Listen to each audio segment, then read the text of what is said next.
వృక్షో రక్షతి రక్షితః అంటారు. వృక్షాలను సంరక్షిస్తే అవే మనల్ని రక్షిస్తాయి అనేది పెద్దల మాట.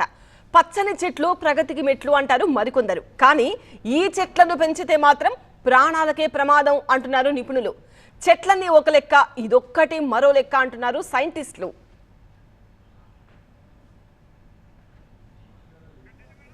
ఇదే అంశంపై సిసిఎంబి మాజీ director Mohan Rao Somajiguda press club లో మాట్లాడుతున్నారు. లైవ్ లో చూద్దాం. రెండు కారణాలు. ఒకటి, వాళ్ళ నీళ్లు లేవు కాబట్టి తక్కువ నీళ్ళతో పెరగాలి. ఇంకొకటి, అక్కడ పెట్రోలియం ఎక్కువ ఉంది. పెట్రోలియం ఉంది కాబట్టి పెట్రోలియం గ్యాసెస్, మెటల్ అయాన్స్ చాలా వస్తాయి కాబట్టి అక్కడ పొల్యూషన్ బాగా ఉంటుంది. కాబట్టి ఈ చెట్టు useful in petroleum areas. Petroleum trees the potential of tree leave BARC to control atmospheric metals in gas and petrochemical zone. Petrochemical జోన్లో పనికొస్తుంది. అందుకోసం వాళ్ళు పెంచుకున్నారు. నేను ఇప్పుడు చెప్పిన ప్రతి సెంటెన్స్ కూడా రీసెర్చ్లో పబ్లిష్ అయిన ఆర్టికల్స్ పబ్లిష్ అయినవి ఇంటర్నెట్లో మీరు చూసుకోవచ్చు. వీ కెన్ ఆల్ ఇంటర్నెట్లో అంటే వాట్సాప్లో కాదు, యూట్యూబ్లో కాదు, పబ్మెడ్ అని నేషనల్ లైబ్రరీ ఆఫ్ మెడిసిన్ అని యూఎస్లో ఉంటుంది, పెద్ద ఆర్గనైజేషన్. వరల్డ్ అంతా కూడా ఎక్కడ రీసెర్చ్ పబ్లిష్ అయినా సరే అందులో వస్తుంది. కాబట్టి మనం అందులోకి వెళ్ళి మనం సెర్చ్ చేసుకోవచ్చు. పబ్మెడ్, నేను పబ్మెడ్లో సెర్చ్ చేసి చూసినామని మేము చెప్తున్నాను. దీన్ని బట్టి మనకు ఏం తెలుస్తుందంటే సైన్స్ పరంగా ఈ చెట్టుల గురించి చెడ్డవి ఏవి రాలేదు. ఎక్సెప్ట్ ఈ చెట్టు ఉన్న దగ్గర కొంతమందికి ఆస్తమా వచ్చిన మాట మాత్రం వాస్తవం. అయితే ఏ చెట్టు దగ్గర అయినా సరే పోలన్ దగ్గర ఆస్తమా వచ్చే అవకాశం ఉంటుంది. పోలన్ ఇనిషియేటెడ్ ఆస్తమా వచ్చే అవకాశం. డీప్ రూట్కి వెళ్తాయి కాబట్టి వాటర్ తీసుకుంటుంది, వాటర్ పైప్లకు డ్యామేజ్ చేయొచ్చు అనేది ఉంది. అది మర్రి చెట్టున రావి చెట్టున చేయొచ్చు, దీనికి ప్రత్యేకంగా ఏం లేదు. కానీ ఇవి డీప్గా వెళ్తాయని ఒక రీసెర్చ్ పేపర్ ఏం చేస్తుంది, డీప్గా వెళ్ళినా సరే వేర్లు హారిజంటల్గా వెళ్తాయని ఉంది. ఓకే, మరి హారిజంటల్గా వెళ్తాయా డీప్గా వెళ్తాయో మనకు తెలియదు. కానీ హారిజంటల్గా వెళ్ళినా డీప్గా వెళ్ళినా ఇవి మనకు తెలిసింది కాబట్టి వీటిని ఇంటి పక్కన కాంపౌండ్ వాళ్ళ పక్కన వేసుకొని కాంపౌండ్ వాళ్ళు కూర్చోవాల్సిన అవసరం లేదు. మా ఇంటి పక్కన వేప చెట్టు ఉంది. ఆ వేప చెట్టు వల్ల మా కాంపౌండ్లో కొంచెం వంగుతుంది. అందుకోసం చెప్పి నేను వేప చెట్టుని కట్టేం చేయను కదా. వేప చెట్టు ఇంపార్టెన్స్ కాబట్టి నేను అది వేప చెట్టు ఉంచుకుంటాను, నేను కాంపౌండ్ వాళ్ళే చూసుకుంటాను. అలాగే ఎక్కడైనా ప్రాబ్లం ఉంటే ఆ ప్రాబ్లమ్ని అటాక్ చేసుకోవాలి. కానీ చెట్లను నరికివేయటం అనేది మూర్ఖత్వం. 40-50 వేల చెట్లు, లక్షల చెట్లను ఆ చెట్లు పెట్టడానికి కోట్లు ఖర్చు పెట్టారు. కోట్లు ఖర్చు పెట్టి చెట్లు పెట్టించారు. కాబట్టి ఆ చెట్ల నుండి నరుకోవటం అనేది ఏ చెట్టు అయినా సరే, ప్రపంచంలో ఏ చెట్టు అయినా సరే చెట్టు నరకటం అనేది తప్పు. ఎందుకంటే ఆ చెట్టు వల్ల మనకి చాలా లాభాలు ఉన్నాయి. ముఖ్యమైన లాభం కార్బన్ డైఆక్సైడ్ తీసేయాలి. గాలిలోంచి కార్బన్ డైఆక్సైడ్ తీసేయడానికి ఒకటి ముఖ్యంగా పనికి వస్తుంది, ఆక్సిజన్ ఇవ్వడానికి పనికి వస్తుంది, నీడ ఇస్తుంది, ఫ్రూట్లు ఇస్తుంది, ఆహారం ఇస్తుంది. కాబట్టి చెట్లు లేకుండా మన మానవ జీవితం కాదు. కాబట్టి ఏ చెట్టు కూడా మనం నరకడానికి వీల్లేదు. ఇప్పుడు నేను మనకి బహుశా వీటన్ని ఆలోచించి చేసుకుని నిర్ణయం అడ్వైజ్ ఏంటంటే స్టాప్ కటింగ్ ద ట్రీస్. ఎక్కడైనా ట్రీస్ చేస్తున్నారంటే డోంట్ కట్ ద ట్రీస్. ఈ చెట్లు నరికేయడం అనేది ఆపండి. తర్వాత మొక్కలు నాటడం కూడా ఆపండి. ఈ కొనకార్బన్ మొక్కలు పెట్టడం ఆపండి, నరికేయడం ఆపండి. ఒక పరిశోధన చేయించండి.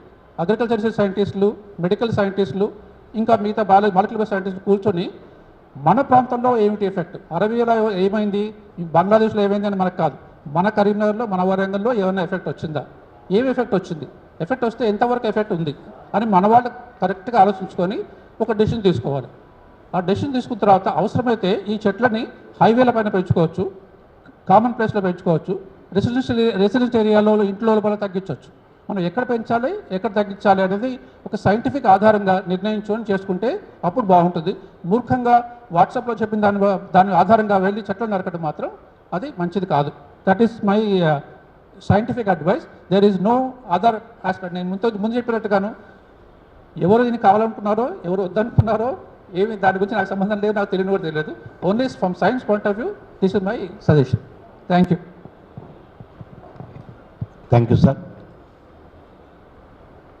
మన తెలుగు రాష్ట్రాల్లో వాటా చట్టం ఎప్పుడో వచ్చింది.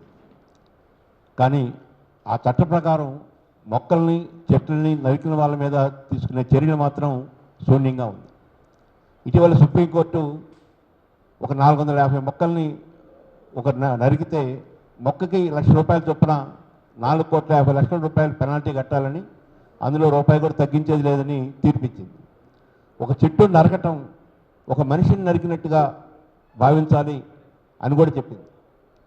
ఇన్ని చెప్పిన తర్వాత కూడా ఈరోజు తెలుగు రాష్ట్రాల్లో ఈ మొక్కలు నరకడానికి ప్రయత్నం చేస్తున్నారు. దీని మీద పూర్తి అవగాహనతో పరిశోధన చేసి యూనివర్సిటీ ఆఫ్ హైదరాబాద్లో సెంట్రల్ గవర్నమెంట్ ఇచ్చిన ₹1,25,00,000 ఆ పరిశోధనకు వెచ్చించి మహత్తరమైన కృషి చేసిన ప్రొఫెసర్ ఏఆర్ రెడ్డి గారు, వారు యోగి వేమన యూనివర్సిటీ వైస్ ఛాన్సలర్గా పనిచేశారు. యూనివర్సిటీ ఆఫ్ హైదరాబాద్లో బాటనీ ప్రొఫెసర్గా పనిచేశారు. వారు మాట్లాడుతూ పవర్ పాయింట్ ప్రజెంటేషన్ కూడా అందిస్తారు.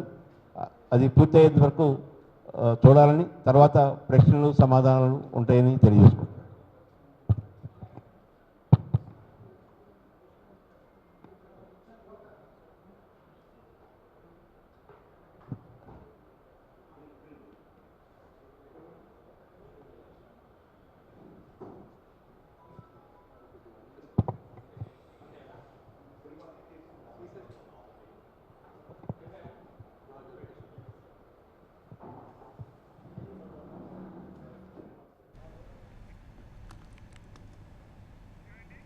వృక్షో రక్షతి రక్షిత అంటారు. వృక్షాలను సంరక్షిస్తే అవే మనలను రక్షిస్తాయి అనేది పెద్దల మాట. పచ్చని చెట్లు ప్రగతికి మెట్లు అంటారు మరికొందరు. కానీ ఈ చెట్లను పెంచితే మాత్రం ప్రాణాలకే ప్రమాదం అంటున్నారు నిపుణులు. చెట్లన్నీ ఒక లెక్క, ఇదొక్కటి మరో లెక్క అంటున్నారు సైంటిస్టులు. అయితే కోనోకార్పస్ చెట్లు మంచివి కాదు అని వాట్సాప్లో విపరీతంగా వైరల్ అవడంతో చాలా మంది కోనోకార్పస్ చెట్లను నరికివేసే కార్యక్రమాన్ని మొదలుపెట్టారు. ఎక్కడికక్కడ చెట్లను అడ్డగోలుగా నరికేస్తుండడంతో సిసిఎంబి మాజీ డైరెక్టర్ మోహన్ రావు సోమాజిగూడ ప్రెస్ క్లబ్లో ప్రెస్ మీట్ పెట్టి తన అభిప్రాయం చెప్పారు. సైంటిఫిక్ రీజన్ కూడా చెప్పారు. కోనోకార్పస్ చెట్లు అసలు ఏదైనా కూడా ప్రకృతిలో మంచివే ఉంటాయి తప్ప చెడ్డవి ఉండవు. కోనోకార్పస్ చెట్లు అనేవి ప్రమాదమే, కానీ అవి ఎక్కడ పెట్టాలి ఎక్కడ పెట్టొద్దు అనే దాని మీద ఒక రీసెర్చ్ అవసరం అని చెప్తున్నారు ఆయన. సో ఇప్పటివరకు పెట్టిన వాటిని, ఇప్పటివరకు పెరిగిన వాటిని కొట్టేయకుండా ఉంటే మంచిది అని చెప్తున్నారు. ఇక మీదట కోనోకార్పస్ చెట్లను మళ్ళీ స్పెషల్గా నాటొద్దు అని కూడా ఆయన అడ్వైజ్ ఇస్తున్నారు.